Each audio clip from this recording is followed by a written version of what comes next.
It was a Tuesday afternoon, a day like any other, until I picked up my husband's phone. A woman's whispered, "I love you" was a knife to my heart, but it was the voice times that truly shattered my world. It was my Aunt Geraldine. Until that precise moment, my life in Maplewood Heights had been a perfectly curated masterpiece. A vibrant tapestry woven with threads of unwavering love and domestic bliss. Nolan, my husband, was the very bedrock of our existence.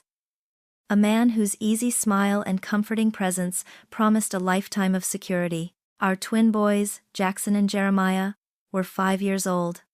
Identical bundles of boundless energy and unadulterated joy. Each day a new adventure in finger painting and boisterous laughter.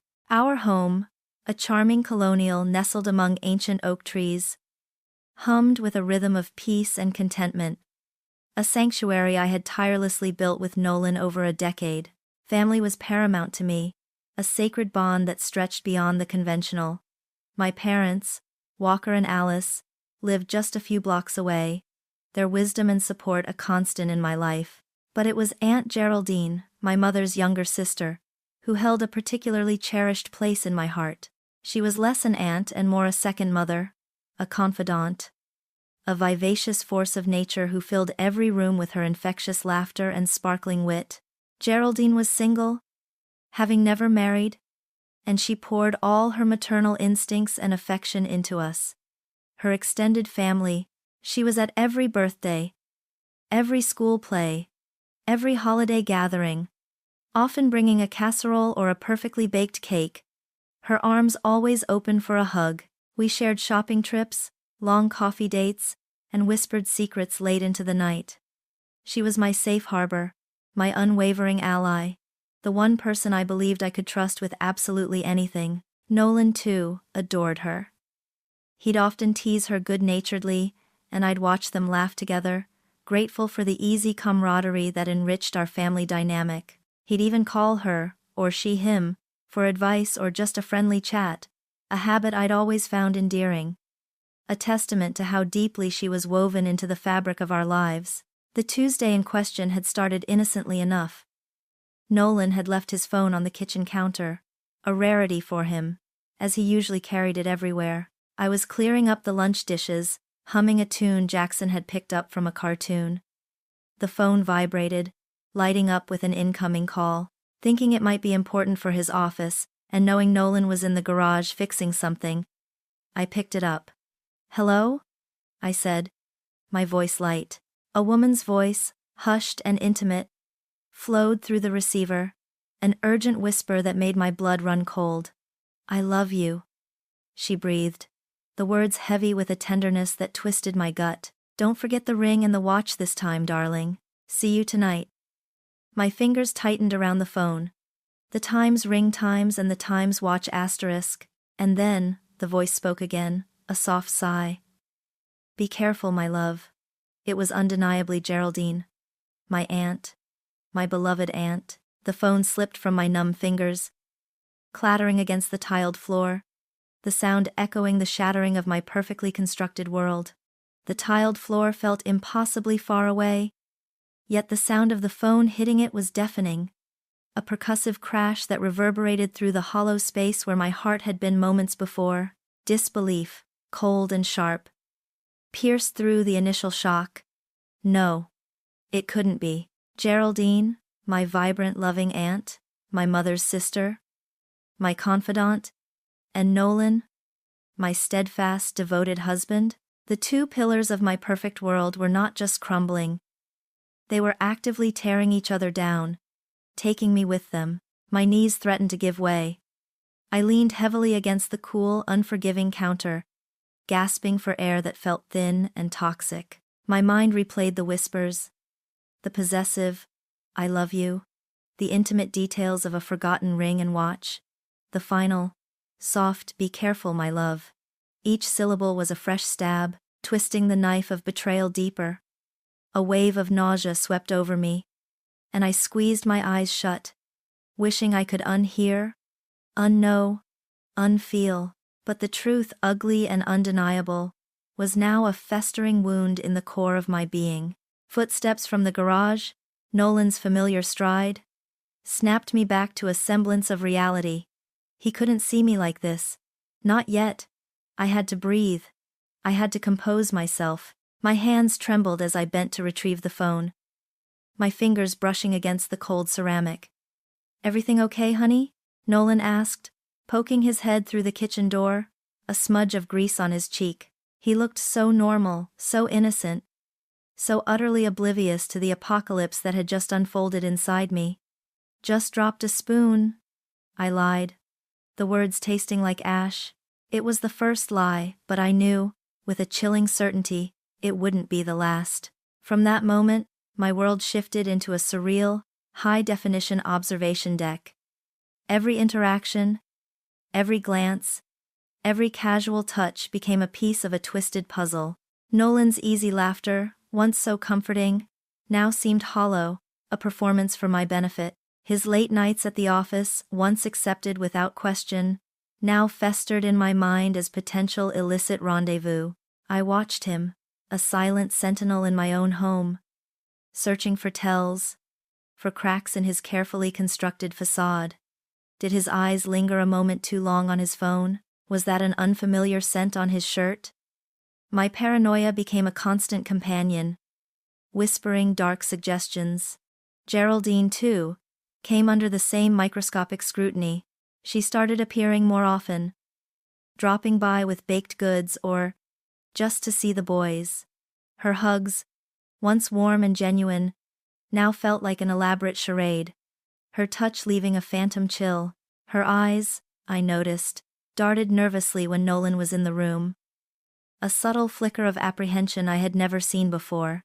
Her laughter, usually so effervescent, occasionally sounded brittle, a little too loud, a little too forced.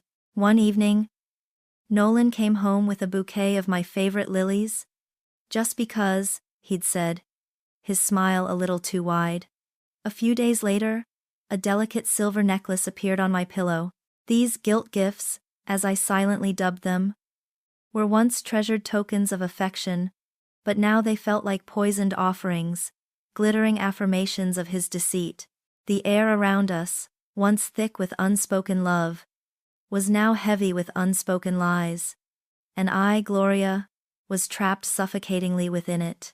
The air might have been heavy with unspoken lies, but my mind was now a frantic detective board, meticulously analyzing every fleeting glance, every hurried whisper, every peculiar omission. The scattered fragments of suspicion began to interlock, forming an undeniable mosaic of deceit. Nolan's phone, once casually left anywhere, was now a guarded extension of his hand, clutched even during dinner, often face down, a subtle but screaming testament to a hidden life. His late nights at the office grew more frequent, the explanations dissolving into increasingly transparent excuses. A new client, a complex case, an urgent deadline. Once, he returned past midnight, muttering about a last-minute emergency, but a faint, unfamiliar floral scent clung to his shirt, clashing jarringly with the sterile office story. Another time, he claimed a boys' night with old college friends, yet a casual chat with one of them a few days later revealed Nolan had only dropped by for an hour, leaving early. Each divergence in his narrative wasn't just a gap. It was a deliberate, almost taunting misdirection, eroding the very bedrock of my trust. And then there was Geraldine. My memory, now a relentless curator of betrayal, began to unearth months, even years, of interactions, each one reframed through the grim lens of treachery. Her recent transformation, which I had previously attributed to a newfound zest for life, now screamed of a clandestine affair. The expensive new clothes, a bolder, more confident hairstyle, a sparkle in her eyes that I'd naively thought was happiness for my family. Had it been a shared secret all along? I remembered moments. The way her hand would linger a second too long on Nolan's arm, when he reached for a coffee cup. The soft, knowing smiles they'd exchange across the dinner table that I'd dismissed as mere family affection. The way she'd always seemed to gravitate towards him at gatherings, their heads close in hushed conversations I'd never questioned. Once, during a family barbecue, I'd seen her playfully flick a piece of charcoal dust off his cheek, her fingers brushing his jawline with an intimacy that now made my stomach clench. It was all there, laid bare, a sinister pattern woven into the fabric of our family life, disguised by its very familiarity. The internal burden of this double existence, of being the sole, silent witness to my own tragedy, pressed in on me like an unyielding vice. Every breath felt shallow, every forced smile a mask I wore for my children, its weight pulling at my facial muscles. My nights were a crucible of agonizing analysis, endless hours spent meticulously replaying every suspicious interaction, every whispered word, until my skull throbbed with the effort. Sleep offered no true reprieve. When it came, it was fleeting and plagued by vivid, unsettling dreams, where Nolan and Geraldine's faces, distorted by deceit, seemed to mock my confusion. The once comforting walls of my home now seemed to echo with unspoken accusations, each room a silent monument to the pervasive lies. I felt utterly, terrifyingly isolated, held captive within the confines of a secret too monstrous to share. To unveil such a grotesque truth would not only obliterate my world but unleash a seismic shockwave through our entire family. My parents, particularly my dear mother, who adored her sister and her son-in-law. The thought of inflicting that pain was an unbearable weight on my conscience. A heightened, unsettling vigilance became my constant companion, injecting suspicion into every innocent glance, every casual conversation. I was bound by the desperate need for irrefutable proof before I could even contemplate freedom. The torment of not knowing, a ceaseless grinding ache, overshadowed every aspect of my being, threatening to dissolve the very woman I was.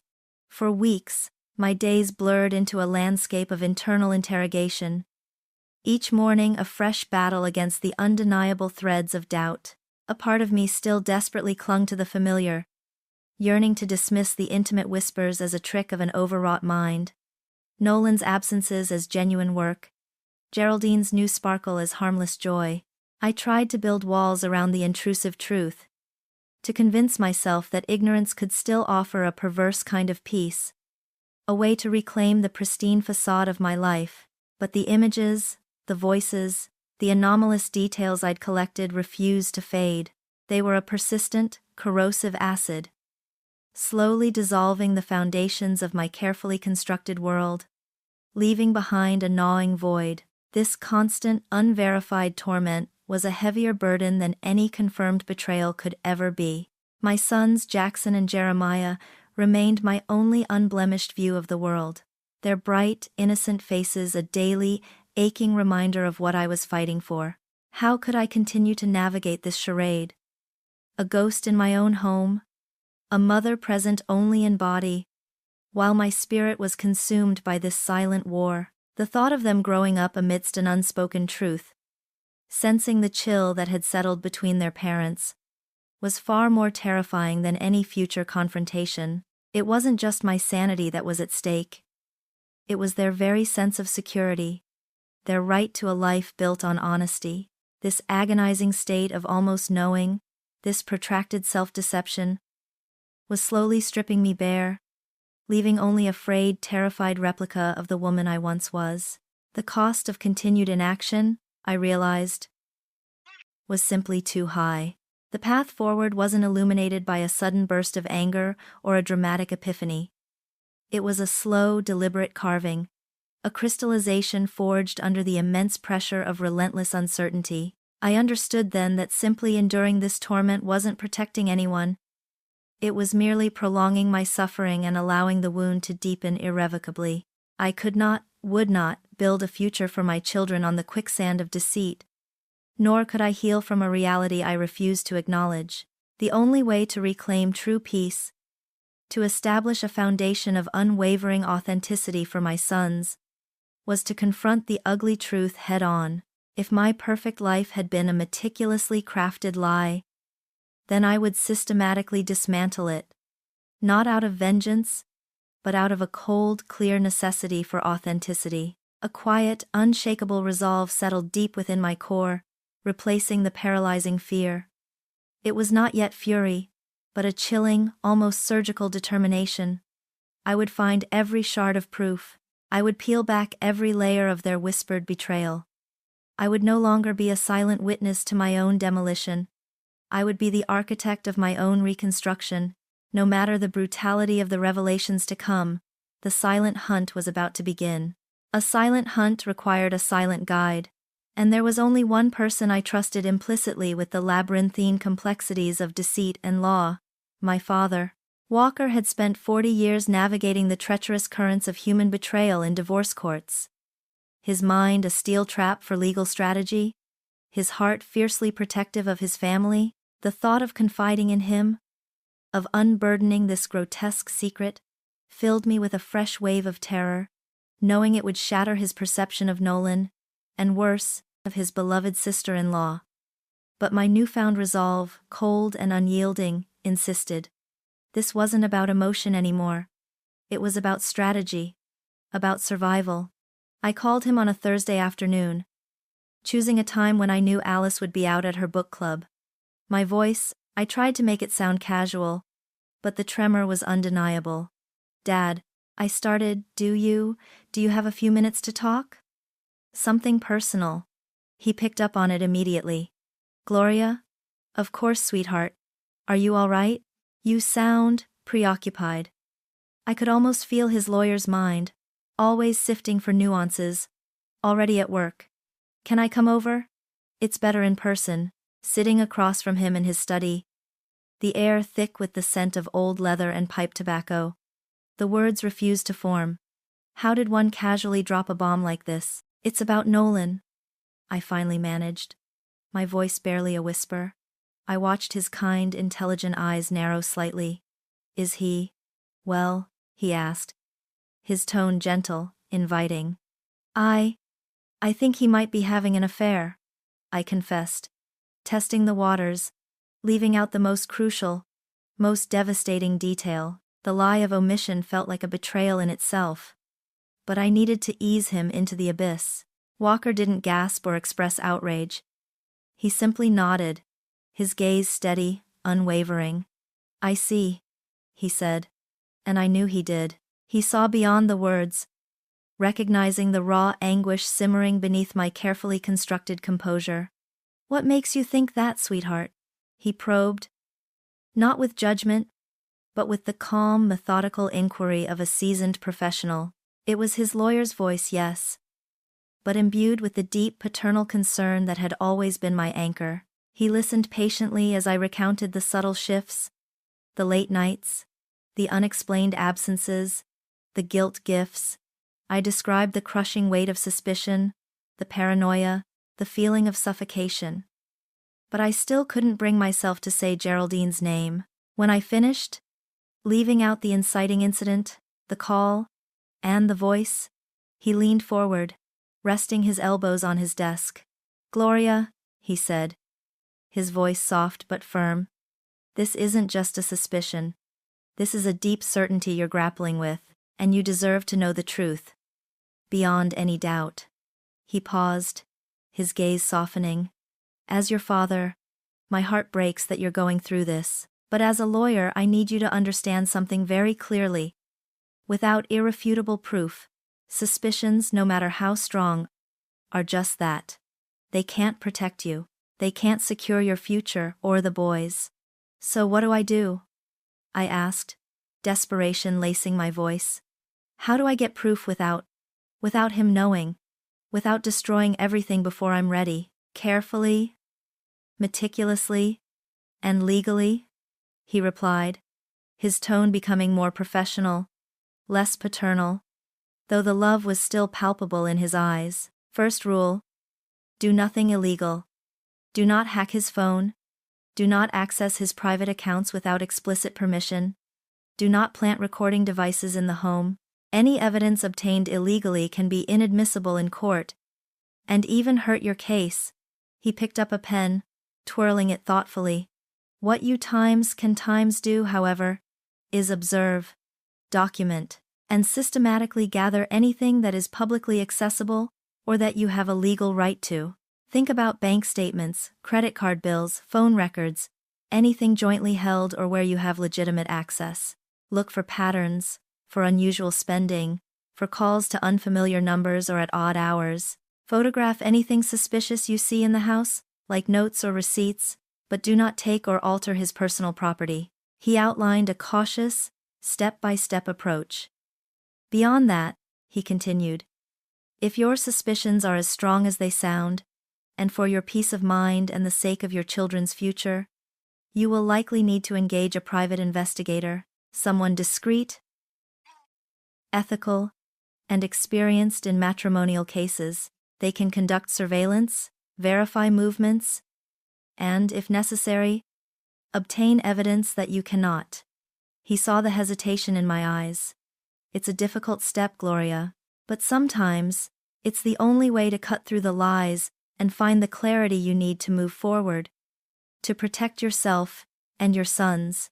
As he spoke, a strange mix of relief and renewed fear washed over me. Relief, because I wasn't alone anymore. Someone understood the gravity of my plight. Fear, because his words painted a stark picture of the battle ahead, confirming that my worst nightmare was not just a figment of my imagination, but a tangible, legal reality. Yet, beneath the fear, the steel resolve that had awakened weeks ago solidified. My father wasn't just giving me advice, he was handing me a weapon, guiding me on how to wield it. The silent hunt was indeed about to begin, but now, I had a seasoned strategist in my corner. Armed with Dad's counsel and a grim resolve, I began to dismantle the facade of my life. One cold, hard fact at a time.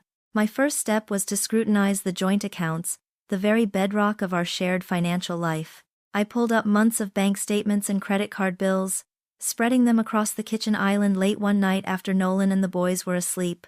What had once been a mundane chore now felt like an archaeological dig into the ruins of my marriage. Initially, there were only vague inconsistencies. A few unusual restaurant charges for two at establishments Nolan and I had never visited. Always on evenings he claimed to be working late. Then, a charge for a weekend stay at the Riverside Hotel, a place known for its romantic getaways, dating back 3 months. It wasn't exorbitant, designed to blend in, but the dates aligned perfectly with a conference Nolan had attended out of town. The proof wasn't explicit, but the patterns, when viewed through the lens of suspicion, glowed like neon signs. The phone records were next. A more painful excavation. Scrolling through the call logs, a hollow cavity opened within me with each entry. Nolan had always been in regular contact with Geraldine, a habit I'd cherished. Now, those calls became forensic data. There were dozens of them, stretching back over a year. Many late at night, some in the middle of the day when he was supposedly at his office, others when he was working out of town. The duration of these calls, sometimes exceeding an hour, each one a slow, deliberate poisoning of what I held sacred. Who discusses family news or logistics for an hour past midnight, repeatedly. There were also a few unfamiliar numbers that appeared frequently, often exchanged between Nolan and Geraldine, suggesting burner phones or secret lines. Each scrolled line, each unexpected charge, hammered down the lid on my failing trust, transforming vague dread into cold, hard certainty. The accumulated deceit compressed my chest, making each breath a shallow struggle. Every confirmed discrepancy was a shard of ice, lodging itself deep inside, stealing my breath. My initial internal turmoil had solidified into a chilling, unwavering resolve. But it didn't lessen the agony. The cumulative impact of the revelations bore down on me, a relentless pressure that made my lungs ache with every forced inhalation. The immense gravity of this prolonged deception, a meticulous construction of lies, warped the very atmosphere around me. I knew I had to escalate. My father's words echoed in my mind. For your peace of mind and the sake of your children's future, you will likely need to engage a private investigator. Through one of Dad's old colleagues, I found Evan Dean, a retired detective with a reputation for discretion and thoroughness. Our first meeting was in a nondescript coffee shop, my hands shaking around a lukewarm latte. Evan was quiet, observant, with a gaze that seemed to see right through me. but without judgment. I laid out my case, carefully omitting Geraldine's name initially, focusing on Nolan's suspicious patterns. When I finally whispered my aunt's name, his expression remained impassive, betraying nothing. He took meticulous notes, nodding occasionally. "I understand, Mrs. Miller," he said, his voice a low rumble. "We'll be discreet. Our job is to provide facts, not judgment." His professionalism was a balm, a sliver of sanity in my chaotic world. The reports started trickling in within a week. Generic emails at first, detailing Nolan's movements, confirming his late nights often ended not at the office, but at a secluded apartment complex on the other side of town. Then came the photographs. Blurry, grainy images, but unmistakably Nolan. And next to him, her face often obscured or turned away, was Geraldine. Photos of them entering that apartment building together, having intimate dinners in dimly lit restaurants, even a picture of them holding hands in a park. Laughing, a cold sickness bloomed in my core, twisting something vital. As I stared at the images, my husband, my aunt, the physical proof, stark and undeniable, was both a confirmation of my worst fears and a brutal shattering of any lingering hope. It was real. It was happening. Then came the audio recordings. Evan had managed to place a discreet bug, confirming the apartment was indeed their illicit rendezvous point. The first recording I listened to was short, just fragments of conversation, but enough to hear Geraldine's distinctive laughter, Nolan's familiar voice. My fingers trembled as I clicked play on the next file, and there it was. Their voices, clear, intimate, discussing plans, exchanging endearments, their affection for each other raw and sickeningly palpable. "I love you," Nolan murmured. The same words I'd once cherished from him, now directed at her. "You make me so happy," Geraldine whispered back. The very words that had once formed the foundation of my greatest joy now twisted into the instruments of my profoundest pain, their casual, comfortable banter, the planning of future trysts, the careless mentions of a ring and watch confirmed every single suspicion, every gnawing doubt, each piece of evidence, each photo, each whispered word, felt like a precise surgical incision, carving away not just my illusions, but pieces of the very self I had known. The sheer, immovable mass of this truth settled inside me, a permanent frigid anchor that never lifted. Sleep was a phantom, replaced by a relentless loop of images and echoes. My appetite vanished, leaving only a perpetual dryness and a metallic tang on my tongue. I moved through my days in a fog, a silent actress playing the part of a happy wife and mother, all while my inner world was a war zone of shattered trust and seething betrayal. The evidence was irrefutable, undeniable. I had what I needed, but the cost felt astronomical. My perfect illusion had been systematically demolished, leaving behind a stark, desolate landscape of lies. But at least now I could see clearly. And clarity, however painful, was the first step towards reclaiming myself. The weight of the evidence, though crushing, had also forged a new kind of weapon within me. The truth. It was a cold, gleaming blade, and though my hand still trembled, I knew it was time to test its edge, subtly, on the first betrayer. The agony of living with their secret, of maintaining the pretense, was becoming unbearable. I needed to see it, to confirm the festering guilt I knew lay beneath Geraldine's effervescent facade. Even if it meant risking everything. The opportunity arose during one of our routine Sunday family dinners at my parents' house. The air, usually filled with cheerful chatter, felt suffocatingly thick to me. Nolan was engrossed in a game of checkers with the boys in the living room, his laughter echoing, blissfully unaware of the storm brewing. Geraldine, perched on a stool in the kitchen, was helping my mother arrange a platter of fruit, her usual bright smile fixed in place. As she reached for a cluster of grapes, I moved closer, feigning interest in the dessert. "You look particularly well, Aunt Geraldine," I said, my voice deliberately soft, but with an undercurrent I hoped only she would detect. "That new hairstyle really suits you, and that dress. It's quite daring for Maplewood Heights." wouldn't you say? I watched her, subtly, as her fingers paused for a fraction of a second on the grapes. Oh, thank you, dear, she said, her smile faltering for a beat before snapping back into place, perhaps a touch too wide. Just decided it was time for a change, you know? A little self-indulgence. I nodded, maintaining eye contact. Self-indulgence can be good, I mused, picking up a strawberry, my gaze unwavering. Nolan mentioned you'd been spending a lot of time by the riverside lately. Such a beautiful area for a walk. Or, perhaps for other things. Her hand visibly twitched, dropping a grape onto the cutting board. Her eyes, usually so sparkling, now held a frantic cornered look. Oh yes, the Riverside Hotel has a lovely new cafe, she stammered, her voice higher than usual. A forced lightness that grated on my ears. I meet friends there sometimes. It's so pleasant by the water. The hotel, I knew from Evan's reports, was the very place of Nolan's conference, and the romantic getaway charge on his credit card, a detail too specific to be a coincidence. Indeed, I replied, a chilling calm settling over me. It's funny, isn't it? The places we find solace, the secrets we keep hidden in plain sight. Sometimes the most beautiful exteriors hide the ugliest truths. I let the words hang in the air.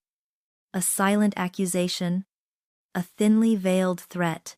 My heart hammered against my ribs, but my face remained impassive.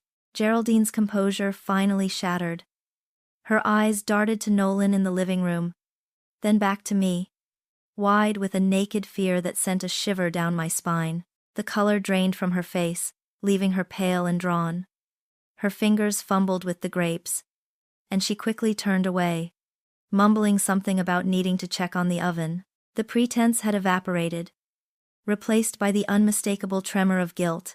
My aunt, my cherished confidant, was a confirmed liar and a betrayer. Later that night, long after the boys were asleep and Nolan was feigning sleep beside me, I lay awake. The image of Geraldine's terrified eyes seared into my memory. Her reaction, however fleeting, had been all the confirmation I needed. It was as visceral and damning as any surveillance photo. I slipped out of bed, the floorboards groaning under my quiet steps, and went to my study.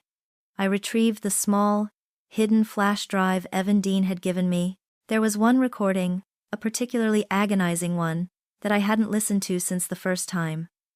I needed to hear it again, to let it fortify my resolve, to sever the last threads of denial. I put on my headphones, the quiet click echoing in the silent room. The voices filled my ears, Nolan's, then Geraldine's, clearer, more intimate than ever. They were planning a future trip, discussing how they would explain their absence, their laughter intermingled with soft, possessive endearments. Just a few more weeks, my love, Nolan murmured, his voice laced with anticipation.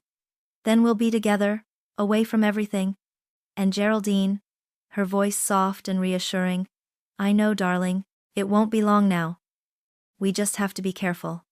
Then came the words that twisted my stomach into knots. It's worth it, though. You're worth it, Nolan.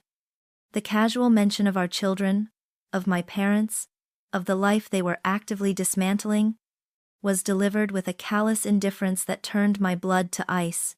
This wasn't just proof.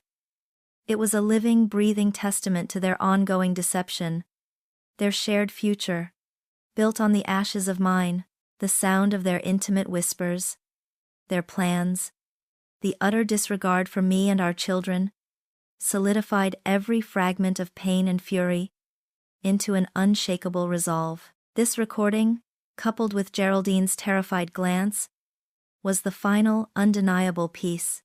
It was the point of no return. My path forward was clear, brutal, and utterly without compromise. I had every piece of evidence, every confirmation of their betrayal. The silent hunt was over. The battle was about to begin. The first casualty of this war, before the fighting even truly began, would be my mother's peace of mind. The recording Evan had given me, coupled with Geraldine's terrified confirming glance, had solidified my resolve. There was no going back, No more hiding in the shadows of my own home. I needed allies, and there were no truer allies than my parents. The following evening, after settling the boys down for the night, I drove the few blocks to their house. My heart a dull thrum against my ribs, each beat a painful countdown to the inevitable. My parents were in the living room, Dad reading a newspaper, Mom knitting. The scene was one of familiar, comforting domesticity, a stark contrast to the earthquake I was about to unleash. "Gloria, sweetheart," Mom exclaimed, her needles clicking gently. "What a surprise! Is everything all right?" Her loving, innocent gaze was a fresh stab. And for a moment, cowardice clawed at my throat. But the faces of Nolan and Geraldine, laughing intimately in the recording, flashed behind my eyes, stealing me. "I need to talk to you both," I said, my voice carefully modulated, devoid of the tremor I felt deep inside. "It's serious." The shift in my tone was enough. Dad lowered his newspaper, his eyes, sharp and assessing, meeting mine. Mom put down her knitting, a frown creasing her brow. I sat opposite them, clasping my hands tightly in my lap, feeling the cold weight of the flash drive in my pocket. I wouldn't allow raw emotion to hijack this. This was a presentation of facts, a cold, hard truth, laid bare. "It's about Nolan," I began, and I saw Mom's breath catch, Dad's jaw tighten. "And Geraldine?" The name hung in the air, an unexpected discord. Mom's frown deepened. "Geraldine? What about her, dear?" I took a deep breath. "I've found evidence that Nolan is having an affair, and it's with Aunt Geraldine." For a long moment, there was only silence, thick and suffocating. Mom's face went utterly blank, then slowly, agonizingly, crumpled. "No," she whispered, the single word a raw, guttural sound of disbelief.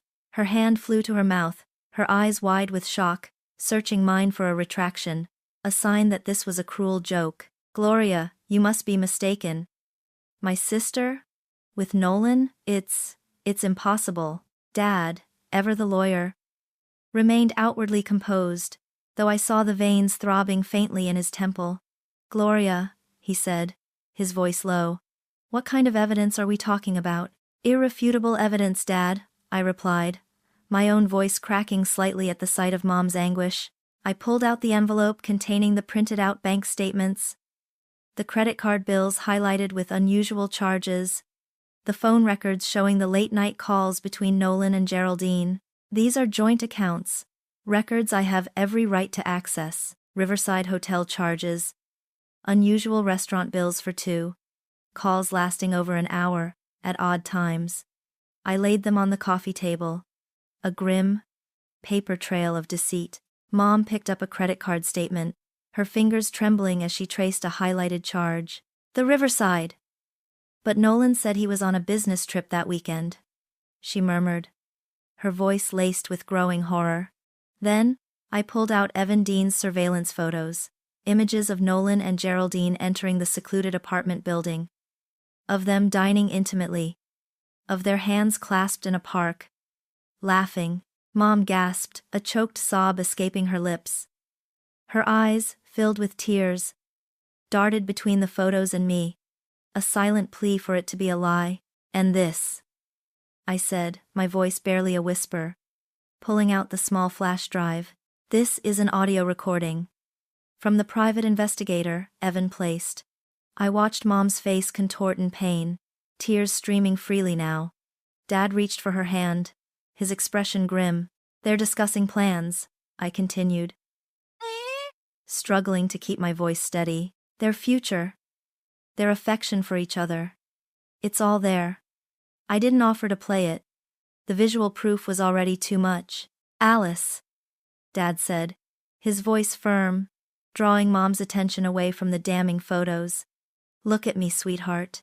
But Mom shook her head, burying her face in her hands, her shoulders shaking with silent sobs. "My sister," she choked out, her voice muffled. "My own sister. How could she? And Nolan, who we welcomed into our family, who you loved." The betrayal from Geraldine seemed to cut her deeper than even Nolan's perfidy. It was an attack on the very fabric of their sisterhood. A lifetime of trust shattered in an instant. Dad wrapped his arms around her, pulling her close. His gaze met mine over her head, a silent acknowledgement of the profound devastation I had caused, even though it was not my fault. His eyes, usually so composed, were now filled with a deep, paternal sorrow, but also a quiet resolve. "Gloria didn't choose this, Alice," he said, his voice gentle but unwavering. "They chose this. They chose to lie, to betray. Our job now is to support Gloria, to protect her and the boys." He stroked Mom's hair, letting her cry, offering the quiet strength that had always been his hallmark. "It's a shock. A terrible, gut-wrenching shock. But we will get through this. As a family we will stand by Gloria." He looked at me, a silent promise in his eyes. "You did the right thing, sweetheart. Bringing this to light. The truth is painful, yes, but it's necessary. We will deal with this, together."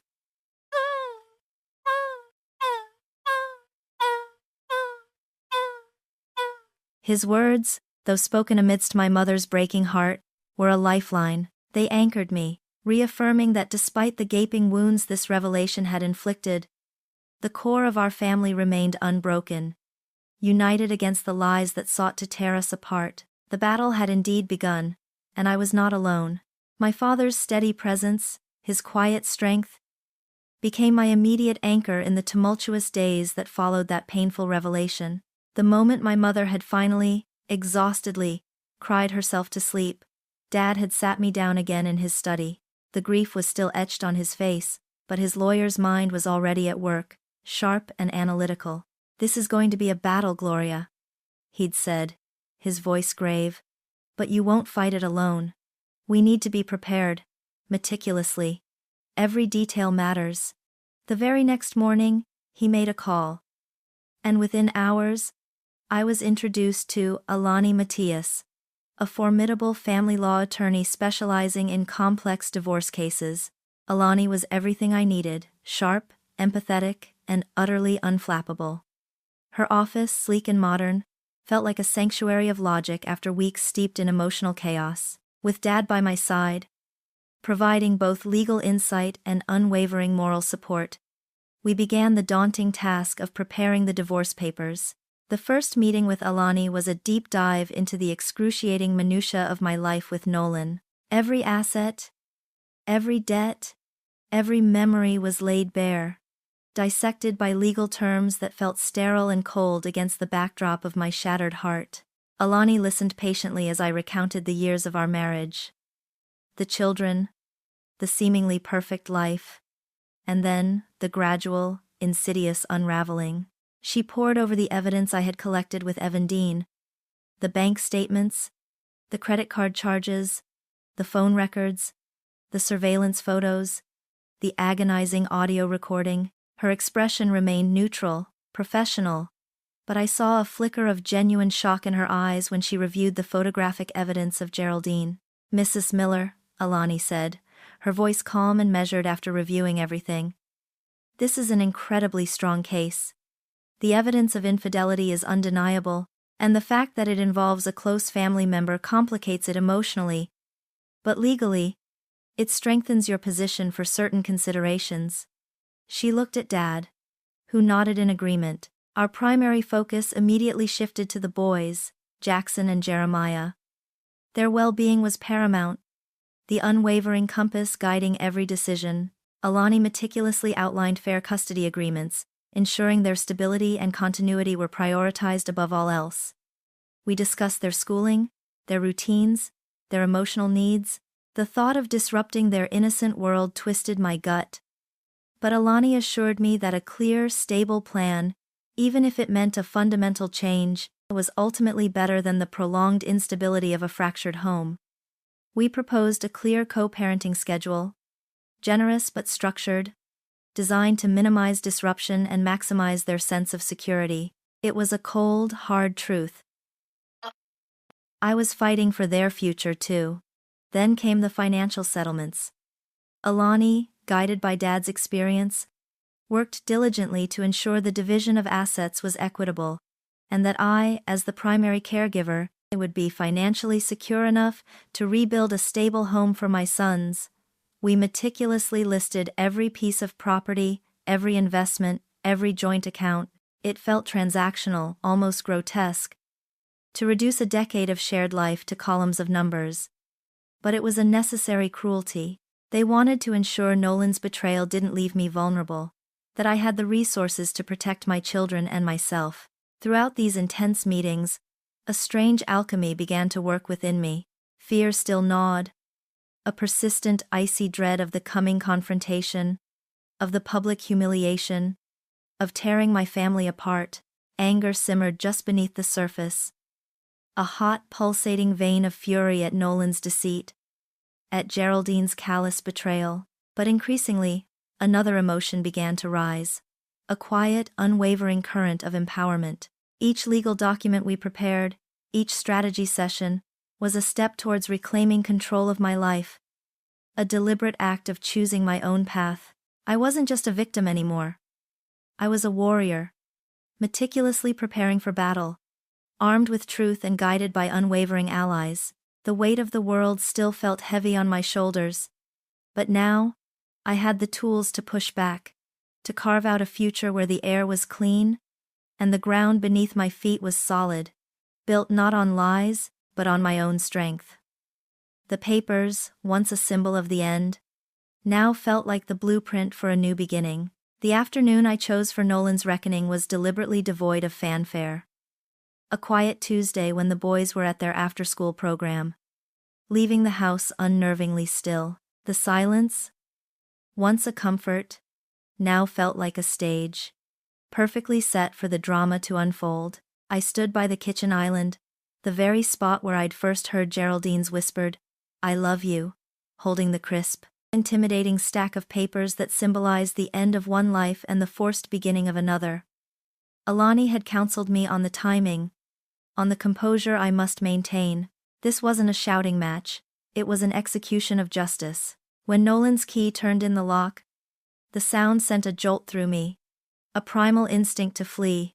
But my feet remained rooted. He walked in, tossing his keys onto the ceramic dish, loosening his tie with a familiar sigh. He looked tired, perhaps, but otherwise unchanged, oblivious to the fact that his carefully constructed deceit was about to collapse around him. "Hey, honey," he said, his voice casual, too casual, as he walked towards the refrigerator. "Rough day. Anything good for dinner?" I watched him, a detached observer, noting the easy grace of his movements, the faint scent of his cologne. It was all a lie. Every single thing. My voice, when it came, was steady, a low, even tone that surprised even me. "Nolan, we need to talk." He paused, a glass of water halfway to his lips. Sensing the shift in the air, he turned slowly, his brow furrowing slightly. "Talk? About what, Glow? Is something wrong with the boys?"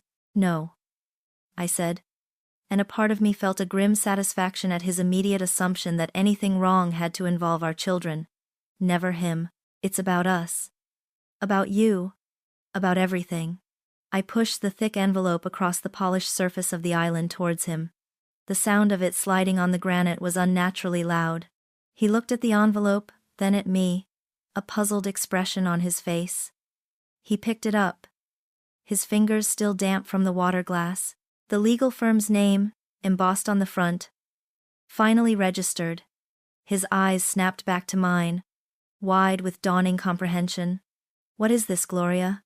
His voice was a whisper, laced with a tremor of disbelief. "It's a petition for dissolution of marriage, Nolan," I stated, my voice as devoid of emotion as I could make it. "Divorce papers." His face drained of color. Shock. Pure, unadulterated shock. He fumbled with the flap, pulling out the first page, his gaze scanning the familiar language of betrayal. Then, denial. "Divorce? What are you talking about? Gloria, this is insane. What did I do? Are you really doing this over a few arguments? Over some late nights at the office?" His voice was rising, laced with feigned indignation. A desperate attempt to frame this as my overreaction. Don't insult my intelligence, Nolan. I cut him off, my voice still quiet, but firm, a cold steel edge beneath the calm. I know everything. His eyes flickered. A subtle, almost imperceptible shift. He tried to laugh. A hollow, disbelieving sound. Everything? What everything? Are you listening to gossip? Are you letting your imagination run wild, Gloria? We have a family, a life. You can't just throw it all away because of some silly suspicion. The attempt at manipulation began. A familiar dance of gaslighting he'd perfected over the years, though I'd never recognized it until now. It's not suspicion, Nolan, I said, taking a step closer, my gaze unwavering. It's proof. Irrefutable. Undeniable. I know about the Riverside Hotel. I know about the apartment. I know about the late-night calls and the credit card charges. And I know about Geraldine. The name landed like a bomb. The air left his lungs in a sudden whoosh. His face went utterly slack, the color draining so completely that I thought he might actually faint. The denial evaporated, replaced by a raw, naked terror. Geraldine? He stammered, his voice hoarse, desperate. What are you talking about? Aunt Geraldine? That's ridiculous. She's your aunt. My friend. Don't bother, Nolan, I said, a faint, bitter smile touching my lips. It's all in there. The phone records, highlighting the dozens of calls stretching back over a year. The credit card statements, with the hotel charges and the dinners for two. The photographs. Evan Dean is very thorough. He recoiled, as if I had physically struck him. Photos? His voice was barely a whisper. He looked utterly broken, his carefully constructed world shattering around him. For a moment, a flicker of something close to pity stirred within me, but it was quickly extinguished by the memory of their whispered endearments, their callous disregard for the life we had built. Yes, Nolan, photos, I confirmed. Of you both. At the apartment, at dinner, holding hands in the park. I met his gaze, letting the full weight of my knowledge settle between us. I heard the recordings, Nolan. Your voices. Her voice. Planning your future. Your love for each other. You make each other so happy, don't you? The sarcasm was barely perceptible. A subtle burn. He dropped the papers onto the island, as if they were burning him. He ran a hand through his hair, his eyes darting frantically around the kitchen, searching for an escape, a loophole. Another lie. Gloria, please, he began, his voice cracking, morphing into a desperate plea. Listen. I made a mistake. A terrible, stupid mistake. It meant nothing, I swear.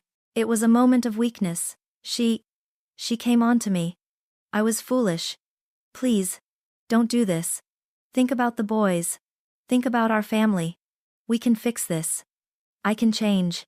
I'll do anything.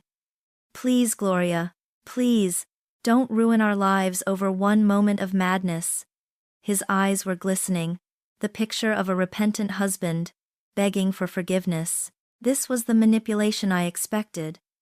The desperate attempt to salvage his life by painting himself as a victim, by weaponizing our children, by blaming Geraldine, by minimizing his betrayal. But I was no longer the naive wife who would fall for his charm. You're right, Nolan, I said, my voice cutting through his pleas like a scalpel. You did make a mistake.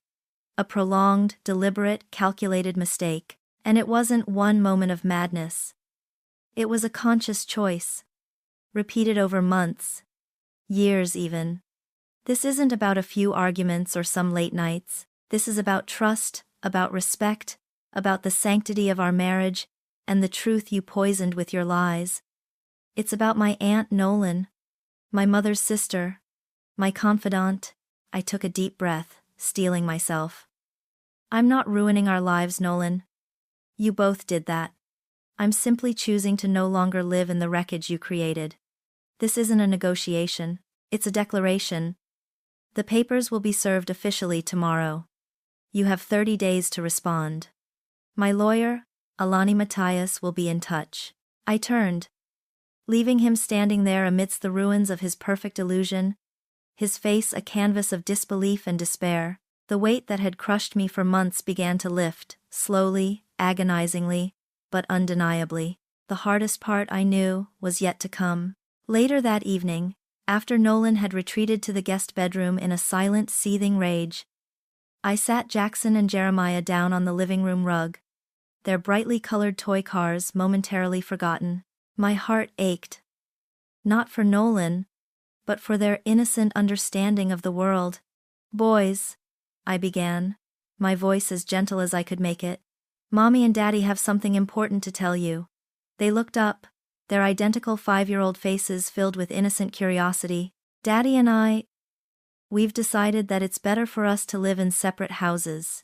Jackson's brow furrowed. "Separate houses? Like, you'll live here and he'll live somewhere else?" "Yes, sweetheart," I confirmed, stroking his hair. "Daddy will be moving into a new place. He'll still be your daddy. And I'll still be your mommy. And we both love you more than anything in the whole wide world." Jeremiah, always the quieter one, looked up with big, questioning eyes. "But why? Are you mad at each other?" Sometimes grown-ups realize that even when they love their children very much, they're just better at being friends than being married, I explained, choosing my words carefully, shielding them from the harsh, ugly truths of betrayal and deceit. "It's not your fault, not even a little bit. This is a grown-up decision, and it's about making sure everyone can be happy, even if it means things change a little." I spent the next hour answering their questions, simple and direct, about where Daddy would live, when they would see him, if their toys would still be here. I hugged them close, reiterating over and over that they were loved, that this was about Mommy and Daddy, never about them. Their little faces, initially confused, slowly began to relax, accepting the new reality with the resilience only children possess. As I tucked them into bed, their innocent sleep a stark contrast to the earthquake that had just ravaged my life, I felt a renewed sense of purpose. This wasn't just about my freedom. It was about building a safe, honest world for them, free from the shadow of lies that had suffocated me for too long. The confrontation was over. The path to freedom, though fraught with pain, was now irrevocably open. Nolan's retreat to the guest bedroom lasted only 2 days. On the third morning, a Friday, he packed his bags in a silence heavier than any argument, his movements stiff, his face still a mask of disbelief and wounded pride. He didn't look at me, didn't say goodbye to the boys, who were fortunately at school. He simply closed the door behind him, the finality of the click echoing through the unnervingly quiet house. The moment he was gone, a profound sense of release washed over me, a physical lightness I hadn't realized I'd lost. The air felt cleaner, the oppressive weight of deceit suddenly lifted. The house, once a sanctuary tainted by lies, began to breathe again, exhaling the stale memories of Nolan's presence, and inhaling a nascent, fragile freedom. The divorce proceedings, guided by Alani Matias's steely efficiency and my father's quiet counsel, were excruciatingly painful, yet legally straightforward. Nolan, despite his initial bluster, quickly realized the futility of denying the irrefutable evidence. The stack of surveillance photos, the meticulous phone records, the damning audio recordings. They were an impenetrable shield against any attempt at gaslighting or manipulation. Each meeting with Alani, each document signed, was a fresh wound. A sterile dissection of a life I had believed in. But it was also a step forward, a deliberate act of reclaiming my narrative. Nolan's lawyer, a weary-looking man who clearly knew he was fighting a losing battle, could do little more than expedite the inevitable. There were no protracted custody battles, no ugly financial disputes beyond the equitable division Alani had so carefully drafted. The children's well-being was paramount. And even Nolan, stripped of his pride, couldn't argue against the meticulously planned schedule. It was a swift, almost clinical unraveling, made bearable only by the sheer weight of proof and the unwavering support of my legal team. As my life was being legally untangled, another thread, once woven so tightly into my existence, began to fray.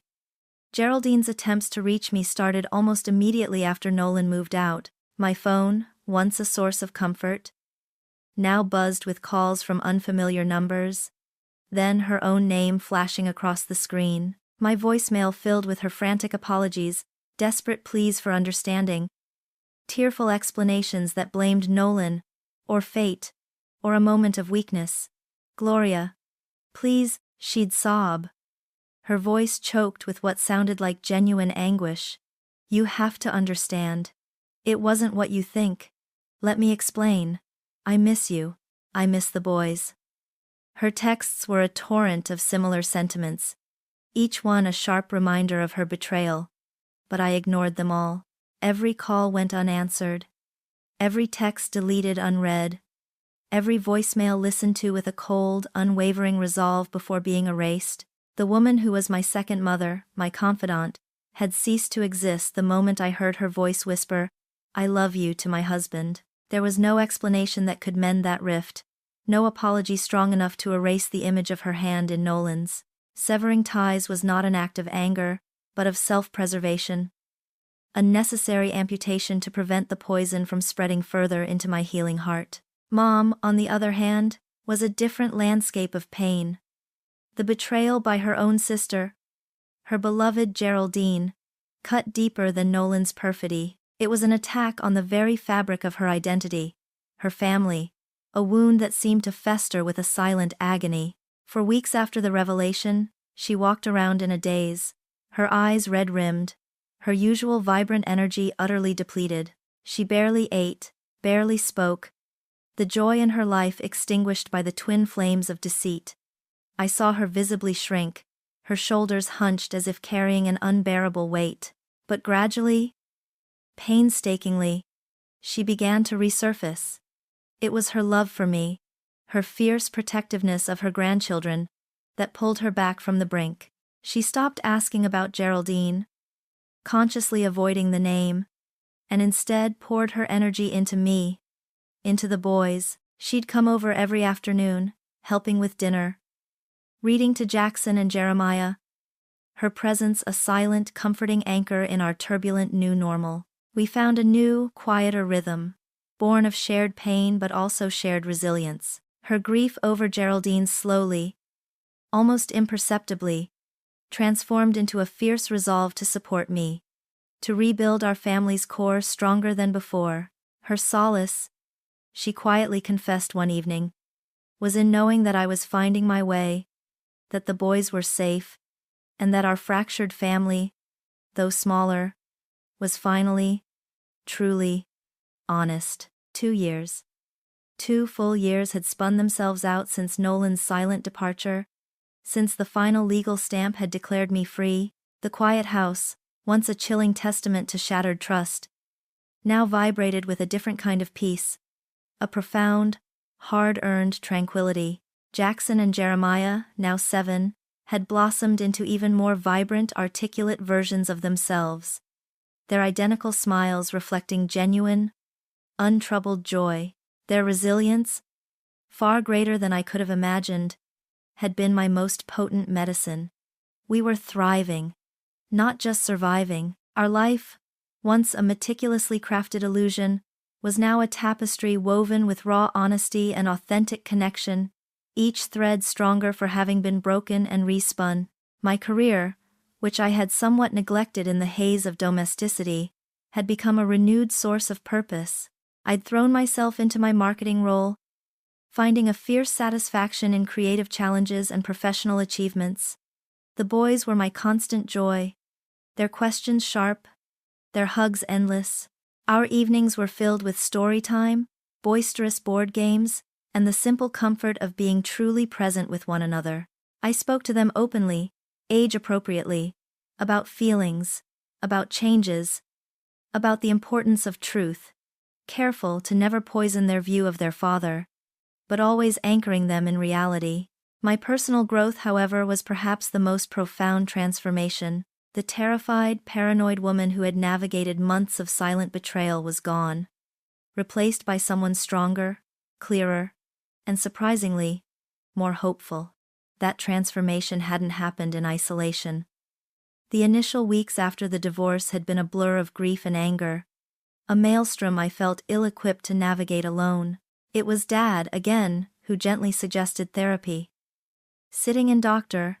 Elena Ramirez's calm office, slowly unspooling the tangled threads of betrayal, grief and self-blame, was like watching a murky river gradually clear. She helped me understand the stages of healing, to recognize that my anger was valid, my pain necessary, and my strength undeniable. Later, she encouraged me to join a local support group for women who had experienced similar betrayals. Stepping into that room for the first time felt terrifying, exposing my raw wounds to strangers, but in their shared stories, their nods of understanding, their quiet courage, I found a powerful sense of camaraderie. We were a sisterhood of resilience, each of us piecing ourselves back together, learning to trust again, not just others, but ourselves. And what of Nolan and Geraldine? The news reached me not through direct contact. That door remained firmly closed, but through the hushed whispers of the extended family grapevine, relayed carefully by my mother. Their relationship, built on the shifting sands of deceit and opportunism, had crumbled, as predicted, under the weight of its own inherent instability, without the thrill of secrecy, without the illicit excitement. The foundation of their affair had proven flimsy. Geraldine, my mother learned, had become increasingly demanding, Nolan increasingly resentful. Their love, born from treachery, couldn't withstand the harsh light of reality. They had parted ways, not with any grand farewell, but with a whimper of mutual exhaustion and recrimination. It was a confirmation of a truth I had come to understand. Genuine happiness cannot be built on another's pain. Their downfall, though not something I actively sought or celebrated with malice, was a stark validation of my own painful journey. It reaffirmed that my decision, however brutal, had been the right one. It was a lesson in karma, a quiet assurance that authenticity, however challenging to embrace, would always, eventually, win. The echoes of their broken affair, filtered through my mother's cautious reports, had long faded into the background. What remained, strong and vibrant, was the life I had meticulously, lovingly built from the rubble. Maplewood Heights still looked the same, but my perception of it, and my place within it, had fundamentally shifted. The illusion of perfection was gone, replaced by a much richer, more resilient reality. Joy wasn't a curated performance anymore. It was an authentic, deep-seated hum that resonated through my days. A quiet melody of contentment I had forged for myself. This newfound strength wasn't just for me. The camaraderie I'd found in Dr. Ramirez's support group had been a revelation, and I realized there was a hunger for that connection in women beyond its walls. With Dr. Ramirez's blessing and a little help from Dad's network, I founded the Unburdened Path, a support group specifically for women navigating marital betrayal, especially when it involved close family or friends. We met bi-weekly in a quiet community center, sharing stories, strategies, and solace. I didn't position myself as an expert, but as a guide, someone who had walked the path and found light on the other side.